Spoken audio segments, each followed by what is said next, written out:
제가 여러 번 보고 예. 우리나라 국민들이 이렇게 인사에 예민하다. 그런 걸 여러 번 제가 얘기도 하고 느낀 일이 있었는데 네네. 어쨌든 그게 현실이니까 네. 특히 인사는 굉장히 신중하게 예. 국민들의 정서를 잘 살펴서 해야 된다고 생각을 하죠. 네. 경제사령탑은 어떤 사람이 맡는 게 좋겠습니까? 뭐 일각에서는 글쎄, 저는 뭐 경제 전문성이 없어서 예. 뭐 유승민 제가 정도가 뭐라고 가야 되지 않냐. 네? 뭐 유승민 전 의원 있지 않습니까? 네네. 예. 그런 분 정도가 맡아서 하는 건 어떠냐라는 얘기를 하는 분도 근데 계신데. 이제 그분도 훌륭한 인재 하나니까 네. 그러니 대통령 입장에서는 네. 예를 들면 이제 경제 강요다 뭐 그렇게 한다면 네. 그 경제 분야에 대한 전문성만 가지고 사람을 쓸 수는 없는 거잖아요. 통솔력도 봐야 되고 인화 능력도 봐야 되고 그렇죠? 예. 통솔 여러 가지를 인화. 고려해야 되기 때문에 예. 그 분야의 전문성 하나만 가지고 사람을 평가하지를 않겠죠. 네. 이제 전문성 하나만 가지고 해서는 안 된다. 그러니까 통솔하고 안 된다라고까지 하기는 그럴지 몰라도 네. 장관이라는 자리는 전문성만 가지고 사람을 쓸 수는 없더라는 거죠. 제가 정부에서 일을 해보니까. 네. 그 잘사니즘, 먹사니즘이라는 키워드는 잘 정한 것 같습니까? 잘 정한 거 아닌가요? 결국 경제라는 국민이라는 게 그거 해결해줘야 되는 거 아닙니까? 네. 네. 그 조갑재 대표와 정규재 대표를 만난 자리에서 친일파 과거사 문제를 덮겠다. 이념 문제는 안 다루겠다. 그리고 장관은 진보 보수 가리지 않고 쓰겠다. 뭐 이런 등등의 이제 그 입장을 이재명 대표가 전달을 했다는 건데요. 요런 태도는 어떻게 보십니까? 글쎄 요즘에는 뭐든지 실용주의가 대세 아닌가요? 실용주의가 대세다. 예. 이념적인 것보다는 상당히 실용주의적인 거를 이제 국민들도 그런 쪽을 원하는 거 아닌가요? 네, 실용적으로 해야 된다. 장관님께서는 혹시 뭐 총리 같은 거 맡아달라고 하시면 하시겠습니까? 아이고 저한테 그런 제안이 올 리가 만무합니다. 저는 뭐 그럴 만한 능력도 없는 사람이고요.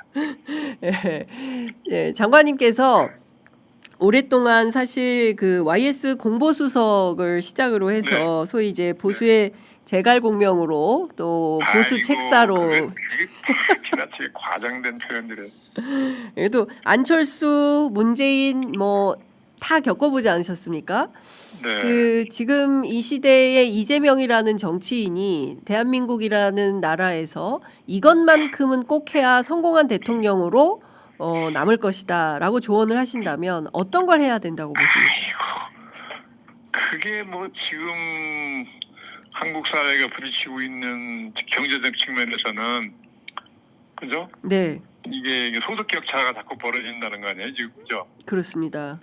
네, 이거를 어떻게 완화하느냐. 예, 격차 해소. 가장 중요한 과제라고 봐야 되겠죠. 네. 그러니까 양극화 해소가 가장 그렇죠. 예, 그게 안 되면 사회가 늘 불안하고 사회가 불안하면 국정을 원만하게 추진하기 어렵잖아요. 네. 알겠습니다. 지금 뭐 국민의힘 경선 계속 진행 중에 있는데요. 국민의힘 경선은 좀 어떻게 보고 계십니까? 한덕수 후보 출마 문제도 나오고 있어요? 모르겠어요. 저는 뭐 관심을 별로 안 가지고 있어가지고 저하고는 워낙 거리가 먼 일이다 싶어서 그런지. 네. 국민의힘 경선에 관심 없으시군요. 네. 그 한덕수 권한대행의 출마 문제는 어떻게 보십니까? 글쎄요. 어떻게 본다는 게 무슨 찬성이냐 반대냐. 예. 뭐에 출마한다는 거예요, 그러니까? 대선에 출마한다는 겁니다. 대선, 그러니까 5월 1일 날 사의를 표명하고요. 5월 2일 날 출마 선언을 한다는 겁니다. 그래서 저 같으면 권한대행으로 끝내겠습니다.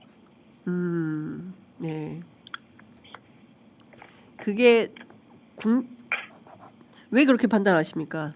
아마 국민이 그걸 맡겨준 거니까. 그 소임을 자기 소임으로 알고 그걸 끝내고. 그 다른 도전은 그다음에 또 기회가 오면 할 수도 있는 거잖아요. 저 같으면 그렇게 하겠다는 거죠. 누구 뭐 이렇게 하라는 얘기가 아니라. 알겠습니다. 그 사실 엄동설한 많은 국민들이 응원봉을 들고 특히 10대, 20대 청년 네. 학생들이 응원봉을 들고 그렇죠. 길바닥에서 한대짬을 자면서 네. 사실상 이 나라의 민주주의를 지켜냈습니다. 네, 그런 청년들을 볼 때 장관님께서 여러 마음이 드실 것 같은데요. 어찌됐든 35일 정도 남은 대통령 선거를 앞두고 저희 이제 국민들께 특히 청년들께 하시고 싶으신 말씀 있으실 것 같아요. 제가 아까 말씀하신 그런 과정에서 제가 목격한 것은 젊은이들의 정의감이잖아요. 네. 네, 전 그거에 대해서 굉장히 이제 고무가 많이 됐죠. 기본적으로는 그런 정의감을 가지고 있어야 되는 젊은 세대가. 네. 그렇게 해서 기성세대를 견제하고 어쨌든 도와주고 그래야 되는 거 아닌가요? 그러니까 저는 젊은 사람들이 그런 정치의식을 갖는 게 굉장히 중요하다고 생각해요. 우리 민주주의 장래를 위해서는.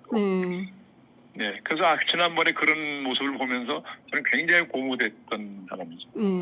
그 키세스 저 초콜릿이 돼버린 눈을 막 맞으면서 한남대로에 앉아 있는 그 청년들, 저 그렇죠. 진짜, 어떻게 보면 이 땅의 민주주의라는 추상적인 가치인데, 그런 추상적인 가치를 목숨처럼 귀하게 여기니까 그렇게 했을 거 아닙니까? 그렇습니다. 그건 대단한 거죠. 이걸 좀 기득권 정치인들이 좀 가슴에 새겨야 될 텐데. 무겁게 받아들여야 되는데, 뭐 정치인들도 그걸 가볍게 보지는 않겠죠. 알겠습니다. 국민의힘 정당은 이제 없어지는 게 맞다라는 비판도 있는데요, 장관님. 정당이라는 게 뭐 누가 없어지길 바란다고 없어지나요? 그 정당도 다 지지하는 사람들이 또 있는 거잖아요. 그것도 무시하면 안 되죠. 어차피 우리 국민의 일원이니까 생각이 다르다고 그래서 무시하거나 그러면 안 되니까. 알겠습니다. 장관님 대통령의 자격이라는 책 최근에 내셨어요. 윤석열이라는 사람에 대해서는 어떻게 평가하십니까? 누구요? 윤석열. 어떻게 평가하냐고요? 뭐 어떻게 평가하고 자시고 뭐 했어요? 평가 이전이지. 자, 이 역사에서 윤석열이라는 사람이 어떻게 기록으로 남게 될까요? 그건 뭐 흔히 애들이 하는 문제로 안 봐도 비디오 아닙니까? 흔히 애들 말대로 안 봐도 비디오다. 알겠습니다. 장관님 다음에는 저희가 스튜디오에 모셔서 정식으로 인터뷰 요청 드리겠습니다. 오늘 말씀 잘 들었습니다. 고맙습니다. 들어가세요. 네, 감사합니다.